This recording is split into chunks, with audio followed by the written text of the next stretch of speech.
Hello friends, இன்னைக்கு வீடியோவில் கடல் நத்தை க்ளீனிங் தான் பார்க்க போகிறோம். நத்தையை பொறுத்தவரை ஃபஸ்ட்டு வேக வைக்கணும், அதுக்கப்புறம் தான் க்ளீனிங்கே இருக்குது.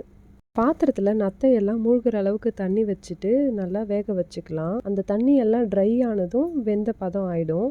அதுக்கப்புறம் நல்லா சூடுலாம் ஆறின பிறகு இந்த மாதிரி இது மேலே இருக்க அந்த ஓடு மாதிரி ஒன்று இருக்கு இல்லையா, அது நத்தையோட மூக்கு. அதை கையை வச்சு எடுத்தாலே வந்துடும். வந்த பிறகு ஒரு குச்சி இல்லை ஒரு கம்பி வச்ச மாதிரி இப்படி குத்தி வெளியே இழுத்தீங்கனாலே நத்தை வந்துடும். அதுக்கப்புறம் அது பின்பகுதியில் இருக்கக்கூடிய வேஸ்ட்லாம் ரிமூவ் பண்ணிக்கலாம். அவ்வளோதாங்க, நத்தையோட க்ளீனிங் முடிஞ்சுது.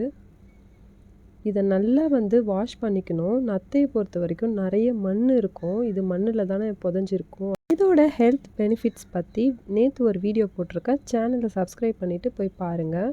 அப்புறம் இது எனக்கு சமைக்க தெரியாதுன்னு சொன்னிங்கன்னா அதுக்கும் நான் ஒரு வீடியோ போடுறேங்க, பார்த்துட்டு ட்ரை பண்ணுங்கள். ரொம்பவே டேஸ்ட்டாக இருக்குங்க. என்ன நத்தையை போய் சாப்பிட்ணுமான்னு நினைக்காதீங்க, உண்மையிலே ரொம்ப டேஸ்ட்டான ஃபுட்டுங்க இது. ட்ரை பண்ணுங்கள். இந்த வீடியோ உங்களுக்கு பிடிச்சிருந்தா லைக் பண்ணிவிட்டு சப்ஸ்கிரைப் பண்ண மறக்காதீங்க.